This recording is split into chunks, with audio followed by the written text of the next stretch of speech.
Brasil Journal realizou no início de outubro um evento com o tema Saúde não tem preço, mas tem custo.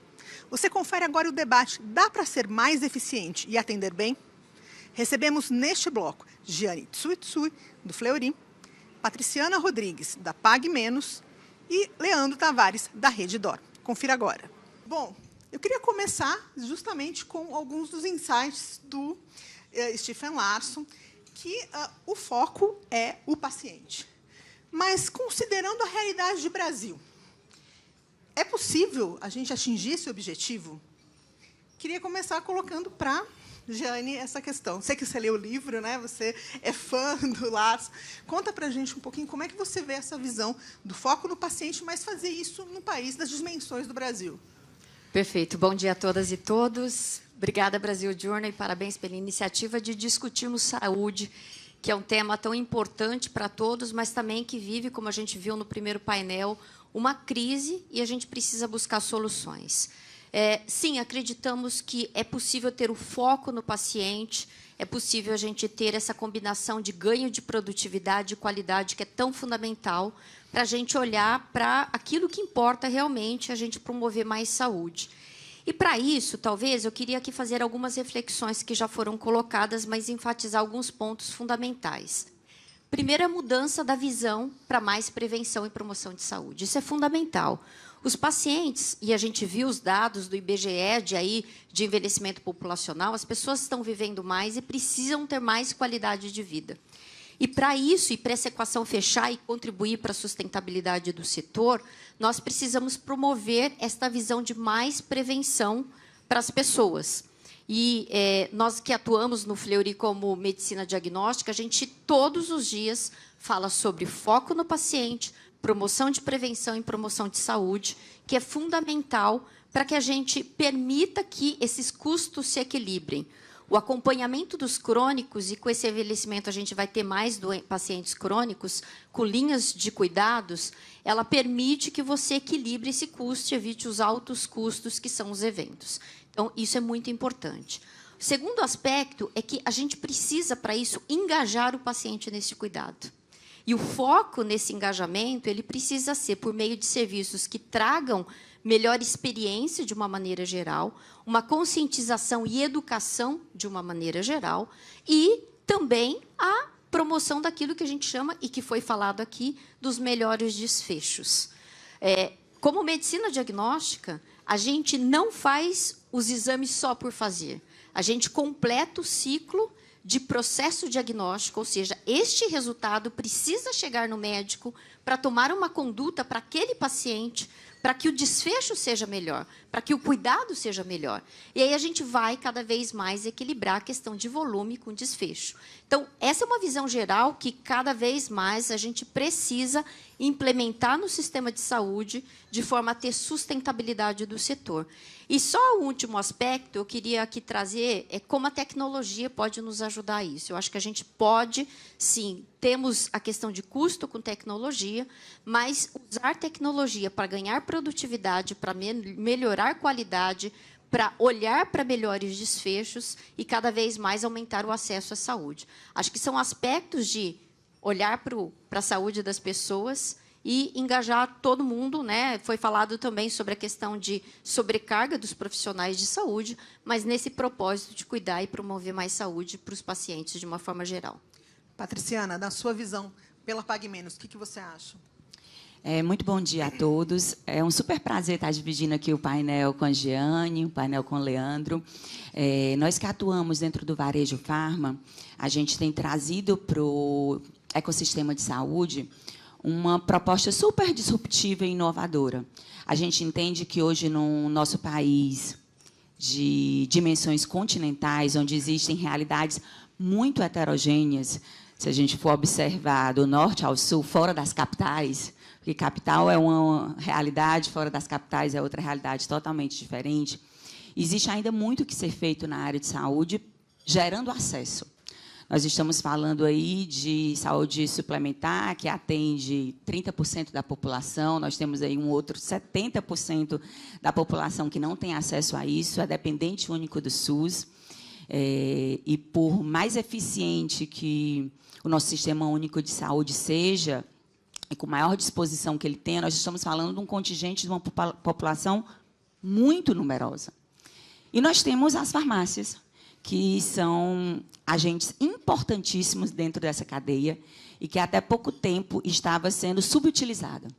A gente, recentemente, conseguiu regulamentar algumas melhorias de oferta de serviço, que, ao nosso ver, está com pelo menos 23 anos de atraso, porque, se você olhar benchmark de outros países, esses mesmos serviços já são ofertados em outros países pelas farmácias.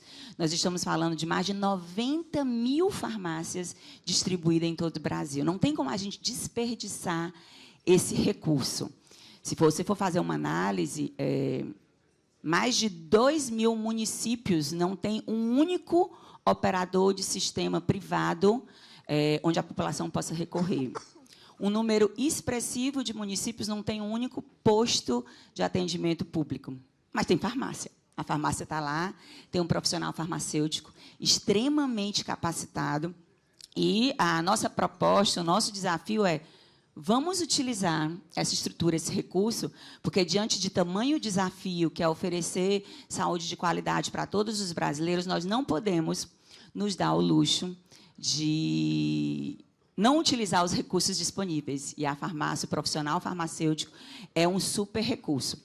E aí, só para trazer aqui alguns exemplos para mostrar como faz sentido o elo e a utilização, o elo público-privado e a utilização do recurso farmácia. Há alguns anos, era comum a gente observar nos noticiários dos jornais, da TV, o descuidado que acontecia na gestão de medicamentos que eram entregues gratuitamente à população através de postos de saúde. Então, boa parte dos medicamentos eram distribuídos nos postos de saúde para a população, e a gente via quantos medicamentos eram vencidos, eram desviados, eram utilizados para fins diferentes, até que foi feita uma parceria público-privada, onde criou-se o programa Aqui Tem Farmácia Popular, e utilizou-se as farmácias para fazer a distribuição eficiente dos medicamentos de forma gratuita para a população. Então, a gente conseguiu diminuir o custo do governo e ainda conseguiu ser muito mais eficiente na distribuição desses medicamentos. Então, é um exemplo de que podemos, sim, utilizar a farmácia e podemos, sim, fazer parcerias público-privado para oferecer um melhor serviço para a população. Leandro, do ponto de vista da Redditor, como é que é possível focar no paciente e, ainda assim, conseguir ser mais eficiente, atender melhor? A gente viu que a visão, né, da Patriciana e da Jeane, que são, né, da área de diagnósticos, né, farmácias. Como é que a Redditor olha esse ponto? Bom dia, Fabiane. Bom dia, Jane. Bom dia, Patriciana. Um prazer estar aqui nesse evento do Brasil Journal, conversando com vocês. Bom dia a todos que estão aqui na plateia, nos ouvindo. Eu acho que a gente sempre pode ser mais eficiente. Eu acho que é da natureza do ser humano, em algum momento, buscar eficiência. Apesar de, fora a minha visão, que está cada vez menos eficiente, ou eu enxergo de perto ou eu enxergo de longe, eu acho que, na sociedade, a gente consegue ser mais eficiente, sim. Apesar da origem do setor de saúde ser uma origem de mitigação de sofrimento e de tratamento, descoberta de doenças e tratamento, eu acho que poucos setores importaram competências de outras áreas tão intensamente quanto o setor de saúde e os profissionais de saúde.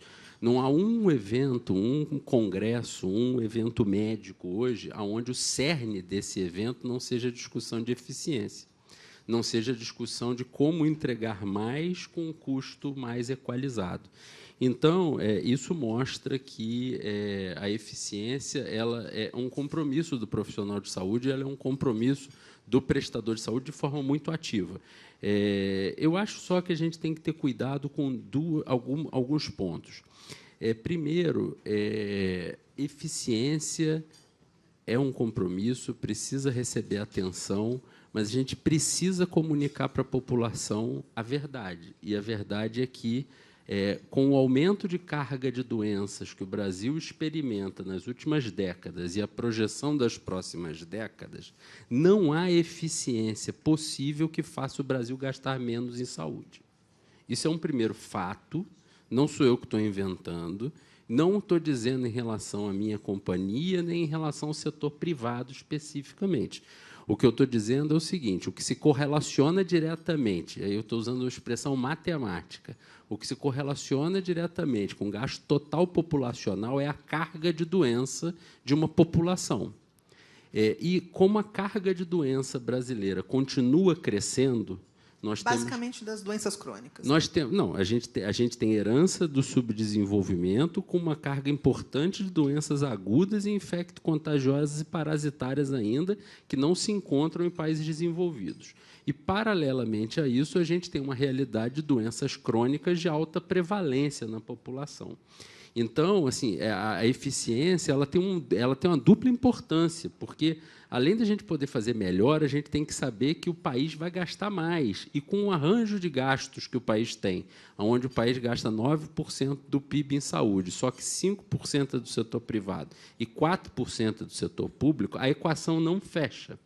Então, assim, a discussão de eficiência no Brasil vai perdurar durante muito tempo, até que a gente consiga equalizar melhor os investimentos em saúde. E um segundo ponto, que tem a ver com a apresentação do colega que a gente viu sobre Value-Based Healthcare. É muito importante. É muito importante a gente entregar valor para o paciente, é muito importante a gente alinhar o pagamento com o resultado, é muito importante a gente poder enxergar exatamente o que o paciente prioriza e remunerar de acordo com o que o paciente prioriza. Mas dados norte-americanos não guiam a estrutura nacional em saúde. Não tem como se desenvolver uma pauta brasileira de saúde utilizando dado norte-americano.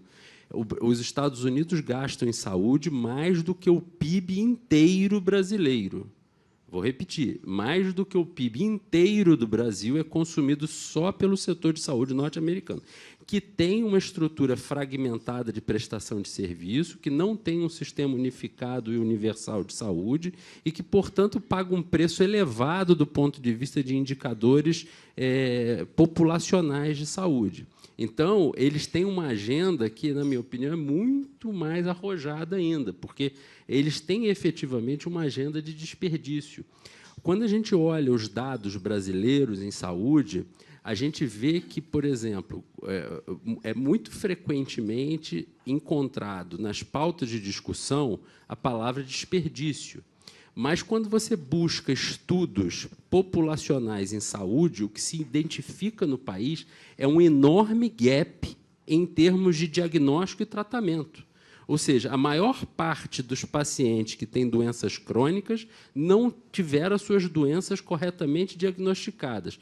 E as que tiveram a doença corretamente diagnosticada não fazem o tratamento adequado e aderente.